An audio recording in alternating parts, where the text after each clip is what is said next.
Talk about tracking your progress. If you are wanting to maintain your weight, focus on fat loss, build muscle, regardless of your goal, the scale is going to be a tool that can either be great for you or not great for you.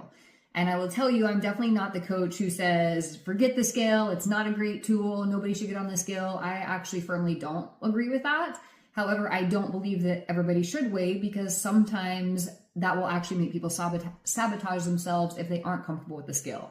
So first and foremost, if you're going to weigh yourself, weighing daily and focusing on the weekly average, especially if you're doing this on your own, get a spreadsheet, track your weight, and make it average out at the bottom of each week what your average weight was. So now you can actually track your weekly weight gain, weight, whether you're maintaining or whether you're losing. So that's the first thing. If you are going to weigh, daily is actually the best way to go, or at least 3 to 4 times a week, so you can find the trend. If you are somebody who doesn't want to weigh and now you decided you're just going to weigh every Monday, that's probably a terrible plan, because typically weekends people are eating a little bit more, either more calories or eating out, so it's higher sodium. So the scale could just continuously not show progress if you're only weighing once a week. So decide which way you're going to go, weighing, not weighing. If you're not going to weigh, obviously find another way to track your progress. If you are going to weigh, also remember the scale is going to fluctuate. It's going to fluctuate based on your sodium intake, your fiber intake, how many calories you ate, if you had a hard training session or not, if your sleep wasn't great, if you had a bowel movement,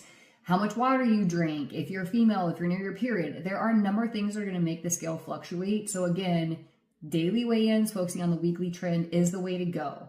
Also, having a coach help you work through this can also be a great way to help build a healthy relationship with the scale if you don't have a healthy relationship with the scale. And lastly, what I would say is a lot of times people who don't love the scale is literally just due to their own actions. So if you're somebody who overeats and then you see the scale tick up and you're emotional about it and it frustrates you and it stresses you out or gives you anxiety or makes you feel bad, one of the things you can do is actually work on your relationship with that scale and yourself, so that when the scale does tick up because you did eat more, own your actions, you made the decision, and move on.